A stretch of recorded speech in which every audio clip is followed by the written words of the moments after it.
All right, welcome back for chapter 3. This is ecosystems and energy. We're getting into some of my specialties as an ecologist myself. And on this first slide, I've included this because it shows both the flows of energy and also the flows of material, which are two important factors of looking at ecosystems.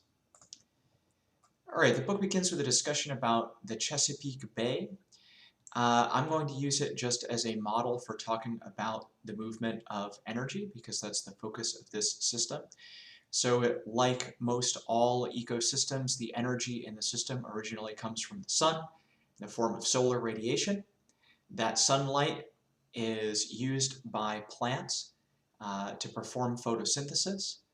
That joins certain molecules together, and that energy that is stored in those chemical bonds can then be used by other organisms that consume those plants. So the energy comes in from the sun, goes to the producers, which produce their own food using photosynthesis, and then they're consumed by consumers. Primary consumers are the first ones. So for example, these snails, if they're feeding on the seagrass, would be primary consumers. And then if those snails were in turn eaten by some birds, those birds would be secondary consumers. We also use the words autotroph. Auto means self, or doing something to yourself. Troph has to do with energy, so an autotroph is a producer, something that produces its own food. A heterotroph, hetero is other, meaning they need to get their energy from somewhere else. All of the consumers would be considered heterotrophs. Ecology is the study of organisms, including the interactions between the organisms and their surroundings. So it includes things like the interactions between organisms, so what eats what. For example, the fish eating the phytoplankton. It also includes the interactions with the surroundings. For example, the fact that the fish lives in the water, which is non-living, or the interaction between the crab and the sand or silt on the bottom, which would be the unliving, the abiotic environment.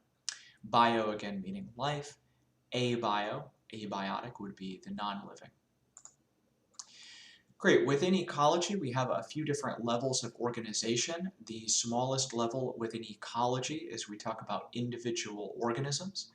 Those individual organisms are then organized into populations. Populations are the same species in a particular place at a particular time. So for example, all of the deer living in around Boston in 2020, right? We then have a community. The community includes all of the species. This is still all biotic, all living things. And then we get into the ecosystem. The ecosystem is both the biological community and it's abiotic, meaning non-living environment, including things like the water, the air, the sunlight. Energy comes in a variety of different forms. We can have chemical energy stored in the form of chemical bonds. Food is that. We get energy from eating food because that food is made out of molecules. Those molecules have bonds. Those bonds can be broken or formed in ways that release energy. Okay? Where did that energy originally come from? The sun. Okay? The sun, plants did photosynthesis, something ate those plants, or we ate those plants, and we get that energy. Okay? Energy can be radiant, radiating, so in the form of electromagnetic waves, like radio waves or solar radiation, like the visible light coming from the sun. It can be thermal, it can be mechanical, it can be nuclear or electrical. Those are the different forms of energy. We also talk about potential energy, that's stored energy, it's the ability to do work. And we talk about kinetic energy, which is movement energy. So for example, in this illustration, holding the bow drawn, that's a potential energy, has the potential to do some work. And then when we release it, we convert that into movement energy. This is a review from physics. I love talking about the electromagnetic spectrum. A lot of people don't realize that visible light is the same sort of stuff as X-rays and the same sort of stuff as radio waves. The difference just has to do with how much energy it has. And the quantity of energy it has dictates the wavelength, whether it's a short and very intense amount, high energy wave, or whether it has lower energy and is a longer wave. Okay? We're able to see within this spectrum, this level of intensity, these lengths of wavelengths. If it drops below that in intensity, we can't see it anymore. But some organisms can. For example, many snakes can see in the infrared. The same goes for more intense, higher energy light. We cannot see in the ultraviolet, but for example, bumblebees can. Okay? If the light has even more energy, it can have enough energy to begin to damage molecules in your body. For example, it can damage your DNA. And this is why X-rays can be dangerous if you have too many of them. They hit into your DNA, causing changes. And it's even more intense if we get into gamma rays, which is something that's so high intensity, it might be released during, for example, a nuclear explosion. The text talks about the difference between closed systems and open systems. We can think of some very human-made example. For example, a closed system would be the International Space Station. Everything inside that system, inside the space station, stays inside. It doesn't interact with the outside very much at all. An example from nature would be this, what they call a pothole. So this wetland doesn't drain out into anything else terribly much. It doesn't interact with other wetlands around it very much. Most of the nutrients, the organisms, the energy that's inside that pothole system stays there. Right? We can also have an example of this tent. We can tell that there's some structure there, right? But it's very easy for things to go in and out. That's more of an open system. An estuary, a place where fresh water meets salt water, is also very open. We have material that's being brought in by the river. We also have material that's being brought in by the ocean, and materials being carried away. Okay? If I asked you, in what way is the Earth an open system? We would say the Earth is open because it's always receiving light from space. Okay, that's always coming in. But we could also consider it closed in many ways. For example, the quantity of water on the Earth stays pretty much the same from our perspective. The quantity of oxygen on Earth stays pretty much the same. Definitely the quantity of materials like iron, copper, carbon stays pretty much the same. What's on Earth stays on Earth and doesn't get lost and doesn't get added to. So from that perspective, the Earth can be seen as a closed system. Photosynthesis and respiration, probably the two most important chemical reactions for living things. In photosynthesis, we have carbon dioxide, a gas found in the air, that is combined with water using energy from light, from sunlight, and that's used to produce the sugar glucose and some waste oxygen that gets given off back into the air. Cellular respiration is the process by which most organisms use that energy to do other stuff in their bodies.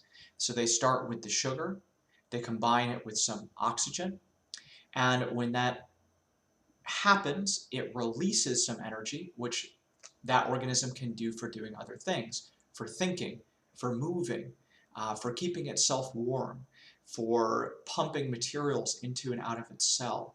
Okay, all of that happens, and then we have some carbon dioxide given off as a waste, and also some water that's given off as a waste in that reaction. Okay, photosynthesizing organisms like plants and algae do photosynthesis. Most all organisms, including plants and animals, perform cellular respiration. There are some organisms that do not rely on photosynthesis and cellular respiration for their life. These are called chemosynthetic organisms, and a great example is with these deep sea vents. So some of the organisms, the bacteria that live around these deep water vents that release a lot of highly, for us, toxic gas are able to use those hydrogen sulfide compounds, this molecule of hydrogen and sulfur, uh, to produce energy to run their bodies. That's a great exception. All right, what are trophic levels? Trophic, again, has to do with food, has to do with energy. We have different levels. The base level are the producers. Again, they're using energy from the sun. And then we get secondary, tertiary, quaternary, and decomposers, which act on all of them. So the energy, again, comes from the sun. The energy gets passed along along these trophic levels. And at each level, some of the energy is given off and lost as heat.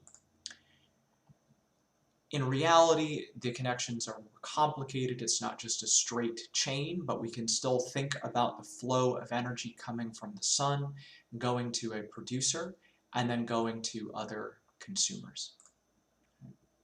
We have a case study that we will talk about in more detail, if we have not already, and that has to do with the Arctic and Antarctic food webs.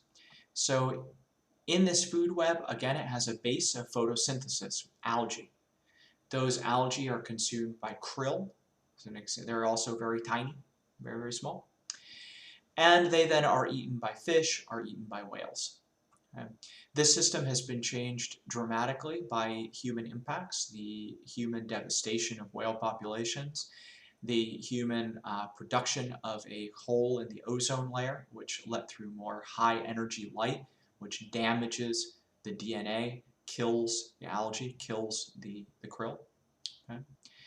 And other climate change factors. So warmer water leads to less algae production, leads to less krill, or the krill that are there have less fat, and that means there's less energy available for the fish.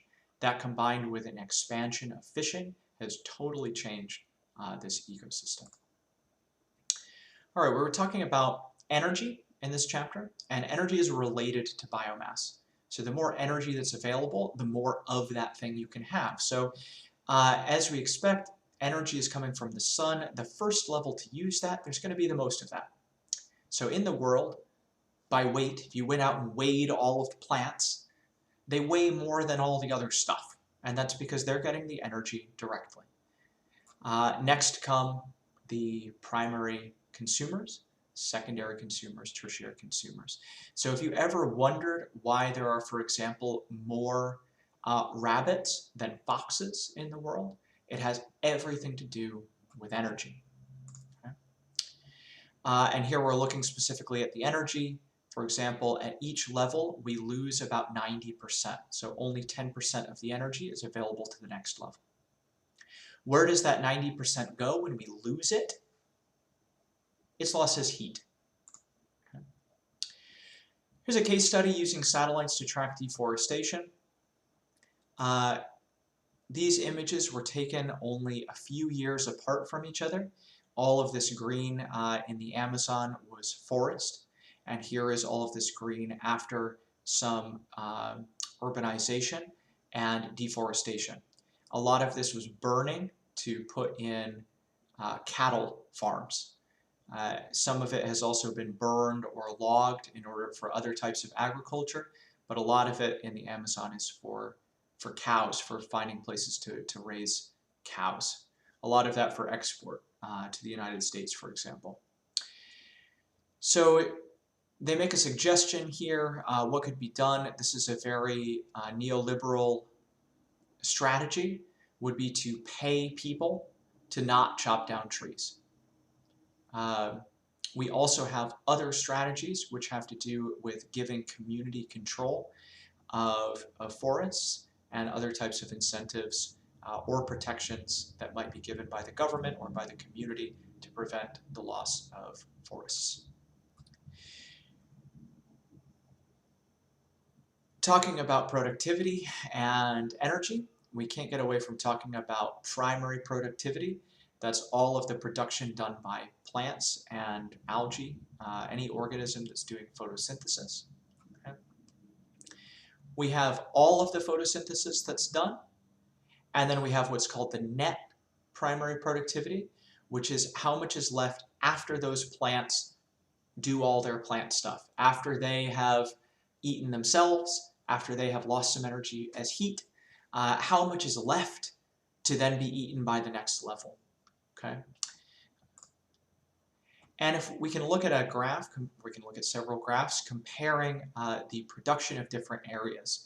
So I'm going to focus first on the middle one here. This is the average net primary production of an area.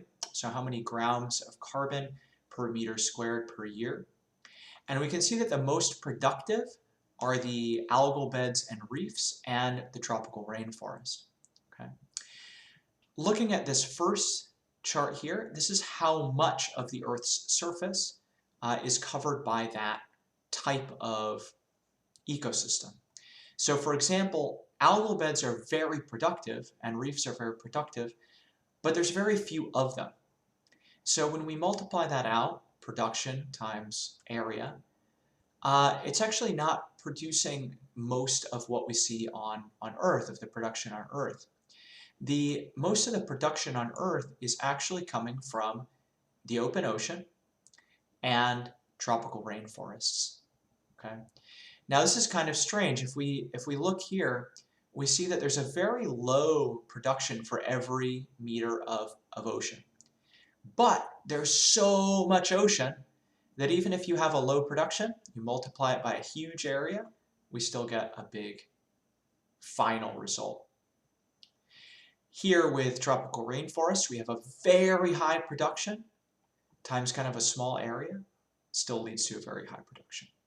Okay. So this is useful for knowing or for prioritizing where you might want to save or conserve resources. We really normally would want to focus on conserving areas that are very productive, because for every meter squared of rainforest that you lose all this production. For every meter squared that we lose of reef or algal bed, you lose all this production. And then of course we also want to think about having a diversity of systems, because we wouldn't want to have just all one of the same thing. We would lose out on biological diversity if we were to do that. Last but not least, looking at human use of net primary productivity, net primary production. So we use as humans 25 to 32% of all of the production of life on this planet, even though we're only 0.5% of consumer biomass. Okay. It could get worse with heavier reliance on biofuels. We'll probably talk about that more later on this year when we talk about biofuels. And there's a question about whether we'll hit a tipping point. Are we taking too much of the living material on this planet? Have we already passed a point at which we're taking too much material from the Earth? And one way that we can look at this is to think about how we change. It's not just about what we take, it's also about how we change the surface of the Earth. So when we cut down a forest to put in a cornfield, it's pretty easy to see from this picture that there's a lot more biological production. If we were to weigh all of this forest, it would weigh a lot more than all of this corn, right? So when we change what a landscape is, we also change how much production there is in that landscape. So it's both what we take, but also how we change the world around us. And that's it.